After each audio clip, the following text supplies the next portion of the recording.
Hello, my name is Najat and I'm a professional chef. Today we are going to prepare almond crinkle cookies, also known as ghriba. Almond ghriba is a cookie that is always served in celebratory occasions.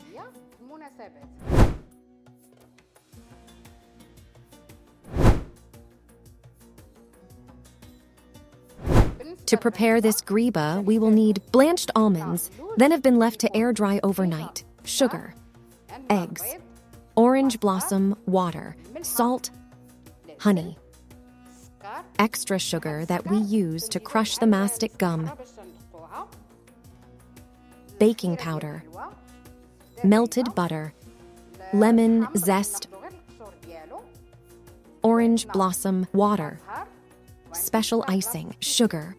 If the special icing, sugar, isn't available, you can use regular icing, sugar combined with cornstarch and baking powder.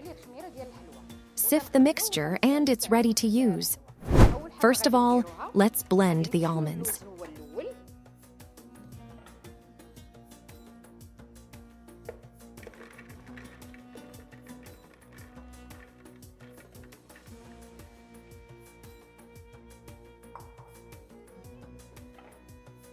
At this stage, we will not be adding sugar. We will blend only the almonds.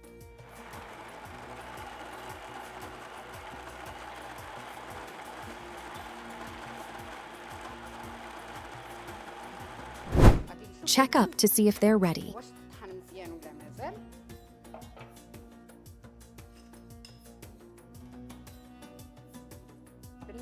We want a fine texture, so I will continue processing the almonds.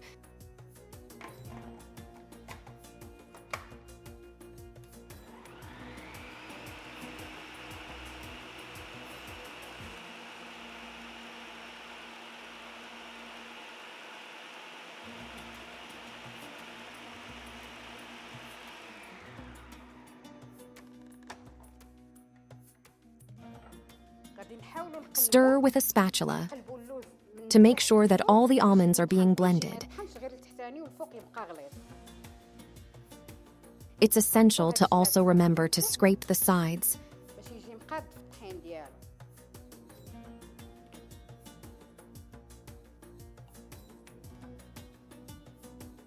Without a perfect almond powder, we won't be able to make a good ghriba.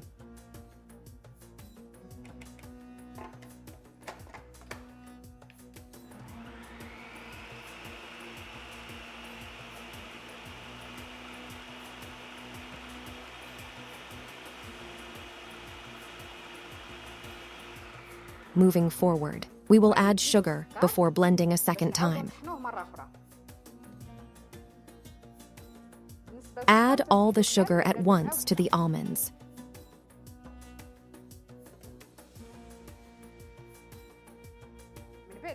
Now add the lemon zest. You can use either lemon zest or lime zest.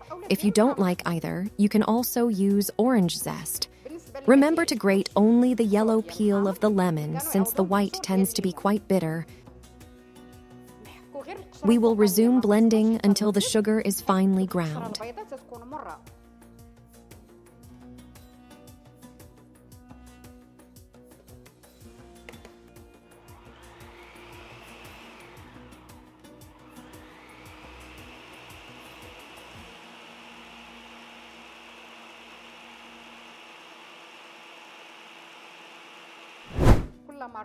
Once again, make sure to mix with a spatula to make sure all the sugar is dissolved.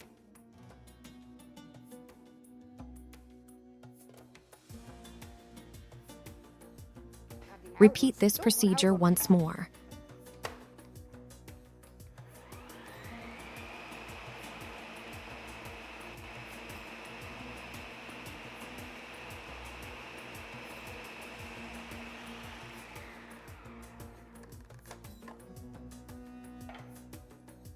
Keep processing the almonds until we achieve the desired consistency. This is the right texture we're looking for once everything is blended. Now we will transfer the mixture into a bowl to complete making the dough.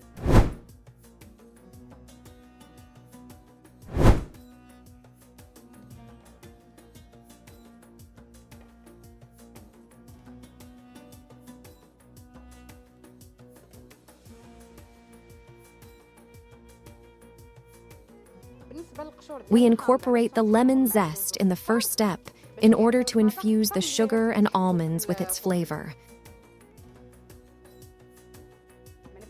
Let's now add the melted butter.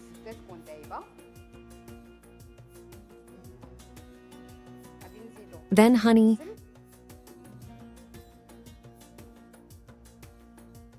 why do we add honey? Simply to make the ghriba more sticky. Add the orange blossom water.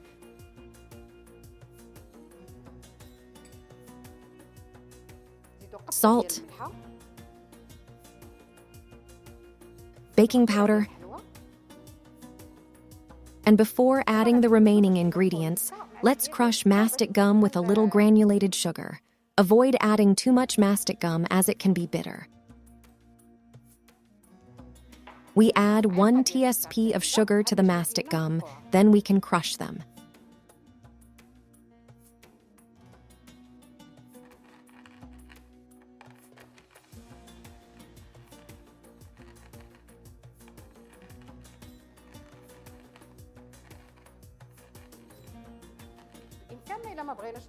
If you don't want to use the cup, you can also use a blender instead. This process is repeated until we have a fine powder.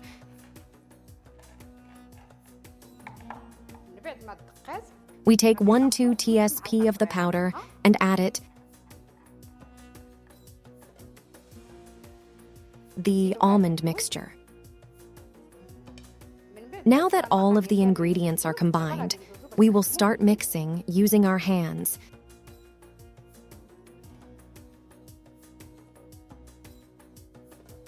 Mix everything well before we add the eggs.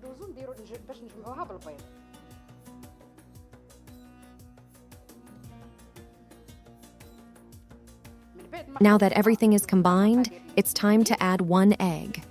If the dough is not sticky enough, we will add another egg yolk. Let's start with 1 egg first.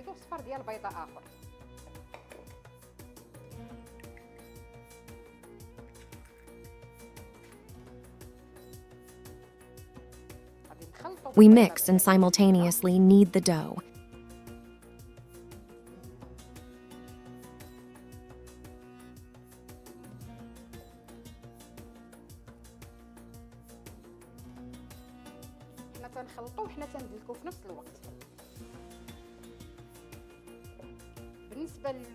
If the almonds are oily enough, a single egg should be enough.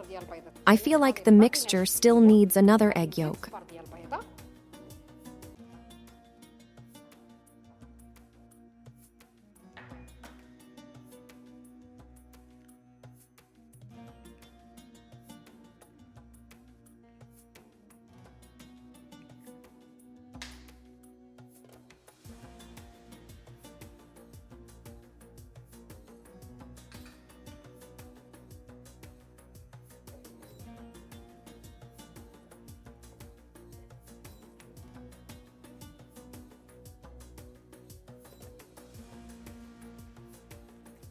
I will continue mixing until a cohesive dough is formed.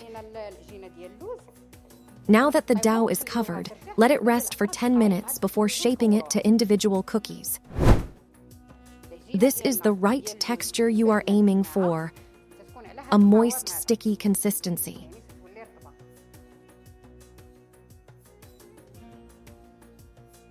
Time to let the dough rest before proceeding to shaping it. In the meantime, let's preheat the oven at 180 deg or 356 deg, making sure to turn on both the bake and broil functions.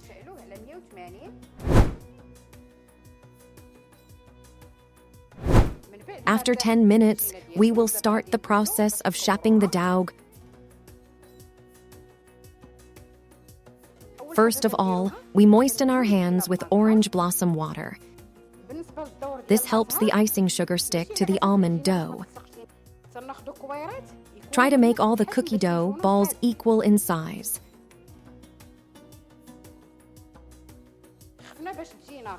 Feel free to use a scale if you want.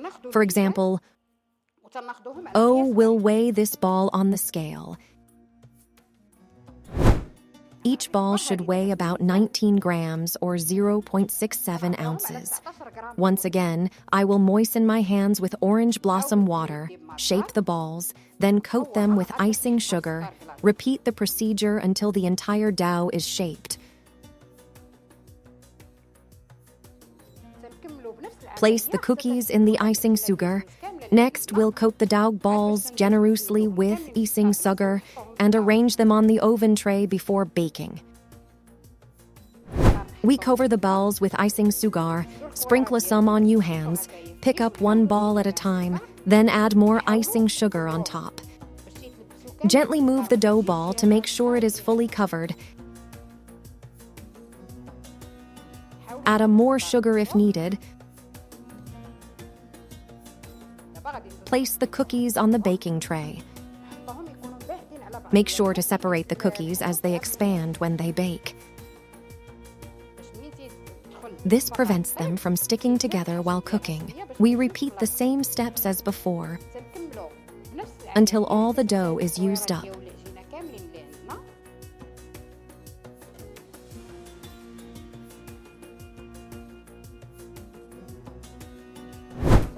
Now we will gently press each ball to slightly flatten it.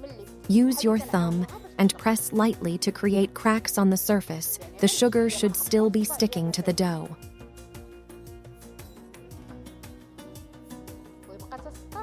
Avoid pressing too much as it might cause the sugar to come off. Repeat this process for all the cookies.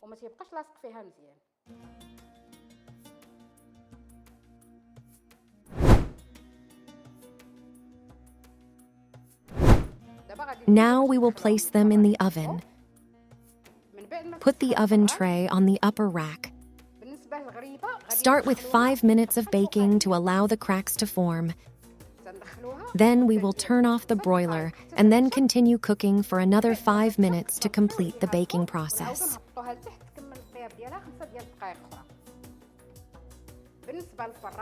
Initially, we preheated the oven to 180 degree Celsius or 356 F-degree. Now that we have placed the Ghriba in the oven, I will lower the heat to 160 degrees C or 320 degrees Celsius. Let the Ghriba bake for 5 minutes, then turn off the broiler. Finish baking the Ghriba for 5 more minutes. Once the 5 minutes have passed, I turned off the broiler and let the cookies continue cooking. After our cookies are fully baked, carefully remove them from the oven and let them cool down in the tray before serving. Be careful when taking out the tray, as it will be very hot. Handle it carefully so the sugar coating on the Ghriba remains intact.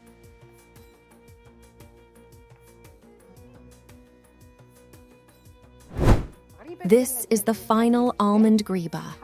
Enjoy it.